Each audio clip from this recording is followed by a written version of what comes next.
ظلم و جبر کو اپنے اوپر برداشت کرے اسے کہا جاتا ہے صبر. الصبر بالشجاع، صبر نام ہے شجاعت کا، یعنی جو صابر ہوگا وہی شجاع ہوگا، جو شجاع ہوگا وہ صابر ہوگا. بزدل کی علامت یہ ہے کہ نہ وہ صابر ہو سکتا ہے نہ شجاعت ہو سکتا ہے. صلوات پڑھ دیں محمد علی محمد کی ذات پر. اور یہ وہ جنگ تھی کہ جس میں جناب امام حسن مجتبی علیہ الصلوۃ والسلام اللہم صل علی محمد وعلی محمد اور امام حسین علیہ الصلوۃ والسلام اور مولا عباس علیہ الصلوۃ والسلام اللہم صل علی محمد وعلی محمد نے شرکت کی. اور یہ وہ جنگ تھی جس میں مولا عباس کو پورا کا پورا موقع دیا علی ابن ابی طالب نے. جنگ کا پورا خاکہ بیان نہیں کرنا، لیکن جب عمار یاسر اس جنگ میں قتل ہوئے تو اسی وقت جو لوگ امیر معاویہ کا ساتھ دے رہے تھے ان میں سے زیادہ تر جو ہے لوگ رسول اللہ کا زمانہ دیکھ چکے تھے، رسول اللہ سے حدیثیں سن چکے تھے کہ عمار تمہیں ایک باغی اور ظالم گروہ قتل کرے گا. لہذا خوف اور ہراس کے مارے تلواریں چھوڑ دی. کہاں ہم سے وہ گناہ ہو گیا، ہمیں تو معلوم بھی نہیں تھا کہ عمار اس طرف ہے. تو دوسرے نے ہاتھ پکڑ کر یہ آگے بڑھایا اور یہ کہا کہ بھئی تمہیں معلوم نہیں ہے عمار اس طرف ہے، اس لیے کہ رسول اللہ کا یہ بھی قول ہے کہ عمار ہمیشہ حق کے ساتھ ہیں اور حق علی ابن ابی طالب ہیں، حق حسن مجتبی ہیں، حق حسین شہید ہیں، لہذا حق ان کی طرف ہے.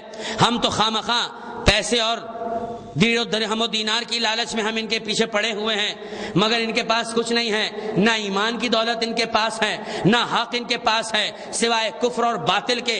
لہٰذا علی کے پاس ساری چیزیں ہیں. ہم نے قتل تو کر دیا، بہت بڑا گناہ کیا، اب ہم فرصت پا کر اس کی توبہ بھی کر لیں گے. کچھ لوگوں نے اندر ہی اندر یہ بات کہی، لیکن بہرحال وہ کبھی موقع ہی نہیں آیا کہ ان لوگوں کی توبہ کر پاتے.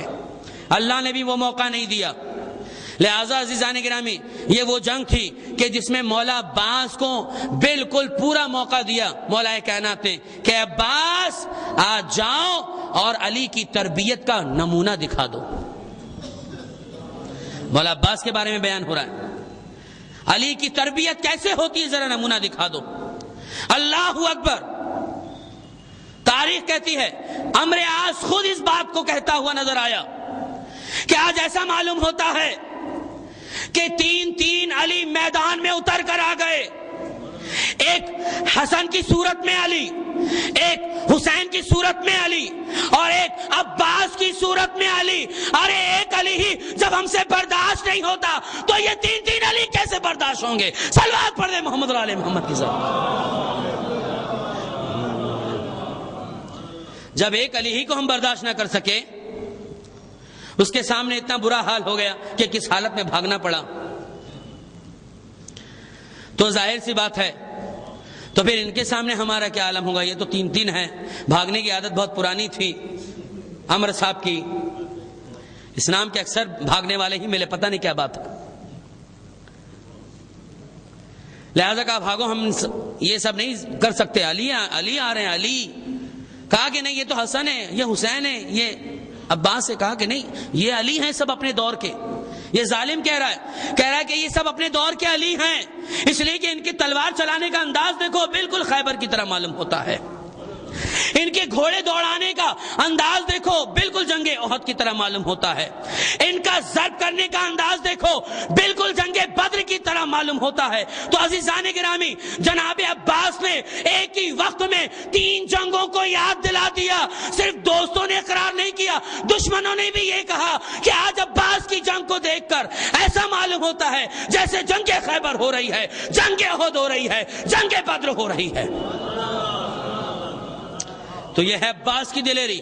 عباس اللہ اکبر. اور عزیزان گرامی تاریخ بتاتی ہے کہ کچھ بچے اپنی ماؤں سے سوال کیا کرتے تھے، کہا اماں یہ بتائیے کہ امام حسین علیہ الصلوۃ والسلام کس کی شبیہ ہیں؟ لوگ کہتے تھے کہ بالکل ان میں دو شبیہ پائی جاتی ہیں. امام حسین علیہ السلام شبیہ زہرا بھی ہیں اور امام حسین علیہ السلام شبیہ پیغمبر بھی ہیں. کہا امام حسن بالکل شبیہ پیغمبر ہیں.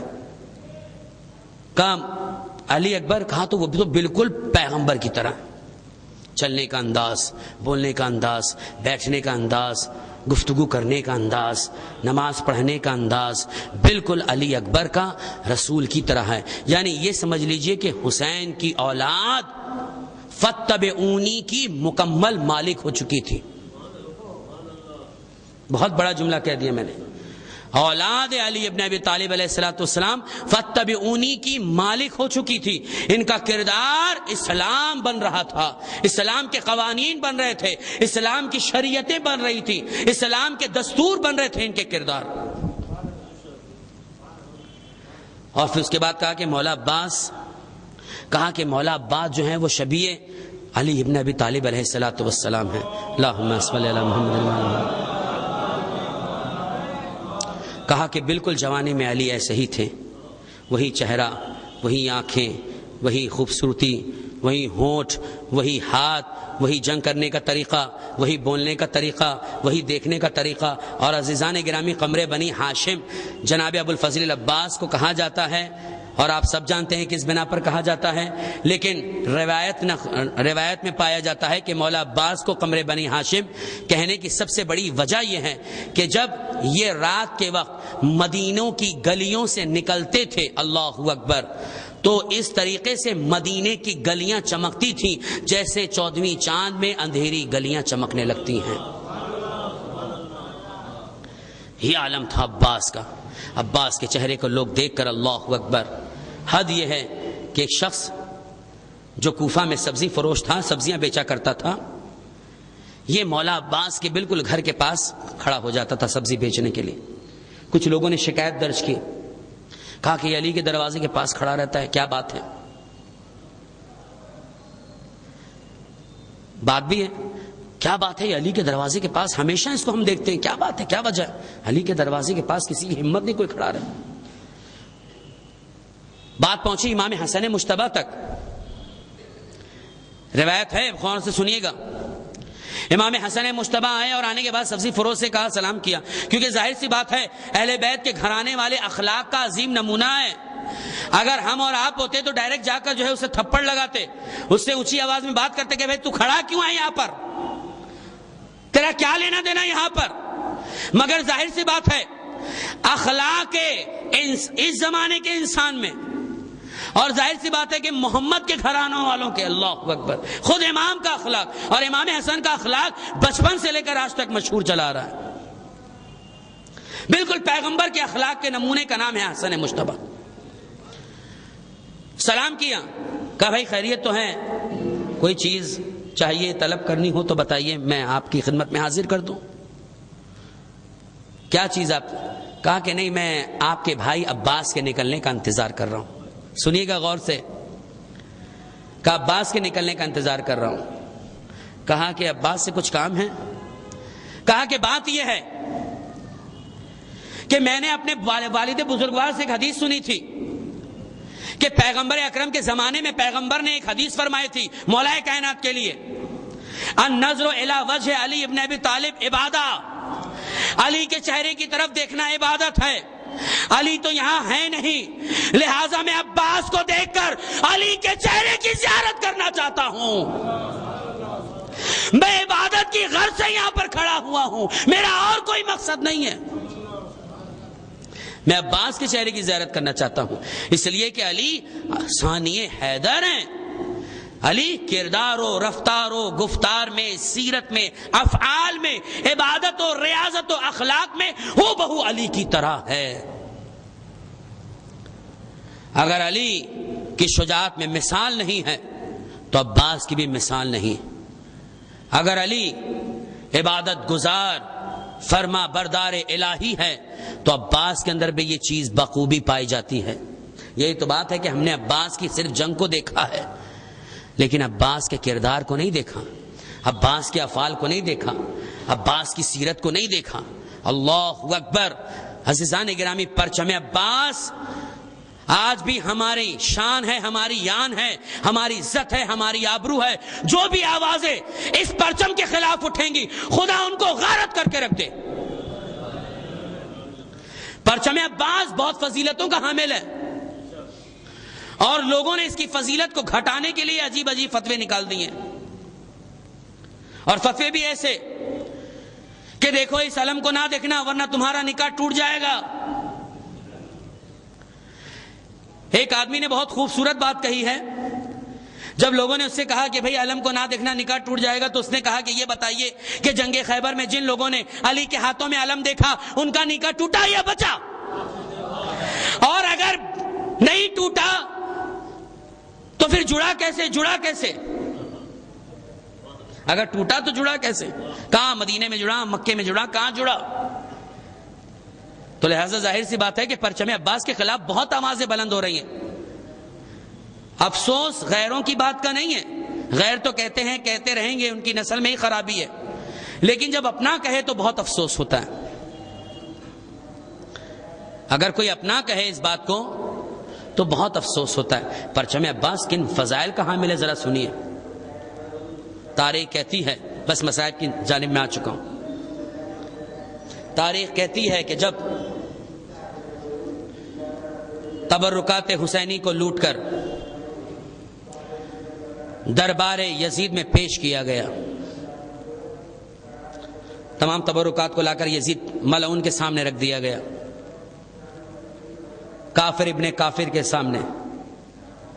تبرکات حسینی ہیں، چادریں ہیں، بستر ہے، جھولا ہے، ساری کی ساری چیزیں بہرحال، اور اس کے ساتھ ساتھ ایک علم ہے جو بیچوں بیچ رکھا ہوا ہے. روایت سنی ہوئی ہے مگر ایک مقصد تک پہنچانا ہے. اور علم کا دستہ بالکل صحیح سلامت ہے. علم کا جو پرچم ہے وہ بالکل سوراخ دار ہو چکا ہے. یزید ملعون کے سامنے جب یہ پیش کیا گیا تو یزید نے کہا کہ پہلے مجھے یہ بتاؤ، میں ان سامانوں کو نہیں دیکھتا، وہ چھوڑو، پہلے یہ بتاؤ کہ یہ جو علم ہے اس کا اٹھانے والا کون تھا؟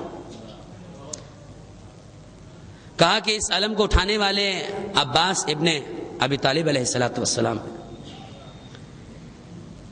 اس کے بعد کہتا ہے کہ میں مانتا ہوں اس آدمی کو جس نے علم اٹھایا تھا، اس کی شجاعت کو مانتا ہوں، اس کی دلیری کو مانتا ہوں. یقیناً یہ بہت شجاع ترین آدمی تھا، اس لیے کہ عزیزان گرامی فتح یابی کی نشانی علم ہوا کرتا ہے، اور لوگ علم ہی کے ذریعے سے پہچانتے ہیں کہ ناکامیابی حاصل ہوئی ہے یا کامرانی حاصل ہوئی ہے. یزید ملعون علیہ اللعن کہتا ہے کہ اس کا دستہ صحیح سلامت ہے، اس کے پرچم میں جگہ جگہ سوراخ ہیں، جس سے یہ ظاہر ہوتا ہے کہ کئی تیر، کئی بھالے اس پرچم سے ہوتے ہوئے گزرے ہیں. اور ظاہر سی بات ہے ہر آدمی کی یہ کوشش رہی ہوگی کہ یہ پرچم زمین پر گر جائے، مگر اس کا دستے کا سلامت رہنا اس بات کی دلیل ہے کہ صاحب پرچم نے پوری کوشش کی ہے کہ پرچم گرنے نہ پائے، علم صحیح سلامت رہے. لہذا اس کا صحیح سلامت رہنا ظاہر سی بات ہے یہ بتا رہا ہے کہ جو صاحب پرچم تھا اس کے ہاتھ میں بھی تیر لگ رہے تھے، اس کے ہاتھ میں بھی بھالے لگ رہے تھے، اس کے ہاتھ میں بھی نہ جانے کئی تلواروں کے نشان پائے گئے ہوں گے، مگر اس کے باوجود بھی اس نے وہ سب کچھ برداشت کیا، اور اس کے باوجود بھی اس علم کو گرنے نہ دیا، اس علم کو گرنے نہ دیا، اس علم کو سلامت رکھا. تو عزیزان گرامی علم کی سلامتی کرنا سنت عباس کا نام ہے. اگر آج ہم عباس کے علم کے خلاف اٹھنے والی آوازوں کا مقابلہ کر رہے ہیں، آج بھی ہمارے گھروں سے پرچم عباس نکل رہا ہے، تو عزیزان گرامی یہ سنت عباس کو فروغ دینا ہوا، حسینیت کی زندہ بادی کا ثبوت پیش کرنا ہوا. اس سے وہی چڑھے گا جو یزید کا رشتہ دار ہوگا. حسین والا کبھی اس کے خلاف آواز نہیں نکال سکتا. اور عزیزان گرامی پرچم عباس اللہ اکبر، آج ہماری جانوں کی حفاظت کر رہا ہے۔ آج بھی پرچم عباس کے ہم محتاج ہیں، آج بھی عزیزان گرامی ہمارے جانوں کا تحفظ ہو رہا ہے پرچم عباس سے۔ ایسی کئی کرامتیں دیکھنے آئی ہیں جو پرچم عباس کے تحت ہوئی ہیں۔ اس لیے شاعر نے کیا خوب کہا ہے، جس شخص نے مظلوم کا حق غصب کیا ہے، جس شخص نے مظلوم کا حق غصب کیا ہے، مولا کے غلاموں میں جگہ پا نہیں سکتا، 100 بار علم چومے یا سینے سے لگا لے، عباس کے پرچم کی ہوا کھا نہیں سکتا۔ غاصبین کو ہوا نصیب ہونے والی نہیں ہے، بدعت پھیلانے والوں کو عباس کے پرچم کے پھریرے کی ہوا نصیب نہیں ہونے والی۔ عباس کے پرچم کی ہوا اسی کو نصیب ہوگی جس کے عزم میں حسین ہو، جس کی فکر میں حسین ہو، جس کے جذبوں میں حسین ہو، جس کی عبادت میں حسین ہو، جس کی سیرت و رفتار و گفتار میں حسین ہو، جو حسینیت رکھتا ہو، جو حسینیت کے لیے جینا جانتا ہو اور حسینیت کے لیے مرنا جانتا ہو۔ اللہ اکبر۔ بس میں آ گیا اپنی منزل کی جانب۔ وہ عباس جو ڈھارس ہے بیویوں کی۔ آپ رونے کے لیے آمادہ ہو گئے، خدا آپ کو سلامت رکھے۔ عباس ڈھارس ہے زینب کی، عباس ڈھارس ہے ام کلثوم کی، عباس ڈھارس ہے سکینہ کی، رقیہ کی اور رباب کی۔ عباس کی شہادت جیسے ہی زینب کو ہو گئی، زینب نے کچھ نہیں دیکھا، صرف دیکھا کہ حسین کے ہاتھوں میں ایک علم ہے اور ایک مشکیزہ علم سے بندھا ہوا ہے جو چھدا ہوا ہے۔